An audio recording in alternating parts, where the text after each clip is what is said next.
जो माणूस बायकाचं सगळं पूर्ण करत असते ना, ह्याच बायका नवऱ्याचे मुके घेते म्हटलं.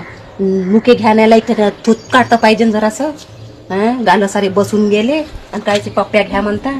मग चालले तर जा, मी चालली मायच्या घरी. एवढं काही मला काही समजत नाही. तुम्ही काही एवढ्या कवाल्या करूच नका बसू. मला ते काही समजत नाही. मला नाही निदान डोरलं तरी करून द्या. साऱ्या वेटातल्या बायका मला म्हणते म्हटलं का एवढ्या वर्षापासून का तुझ्या गळ्यात काय एवढंसं मनी डोरलं नाही आहे का हो म्हणून.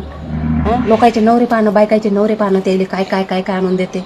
तुम्ही व्याजानं पैसे काढा आणि मला मनी डोरलं करून द्या. मला ते गिन काही समजत नाही. नाहीतर मी चालली आपल्या मायच्या घरी. भीन कसा नाकात मानणार येणार रे. अहो तुला समजत नाही काय, भंगार सायकल आणली म्या 500 रुपयाची. टायर ट्यूब टाका लागते. चेन पडली 10 वडा. एखाद्या माझ्या बायकोले कदर राहते व अमाय व माझ्या नवऱ्यानं भंगार तू सायकल आणली.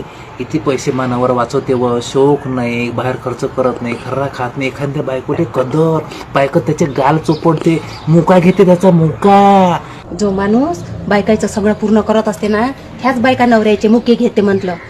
मुके घ्यायला एक थूत काढता पाहिजे जरासं. गालं सारे बसून गेले आणि कायचे पप्प्या घ्या म्हणता. मग चालले तर जा, मी चालली मायच्या घरी. आता तर सप्पा येणार नाही. तुम्ही किती काही बोलवा ना मला घ्यायला जरी येईल ना, तुम्ही येणार नाही तुमच्यासोबत.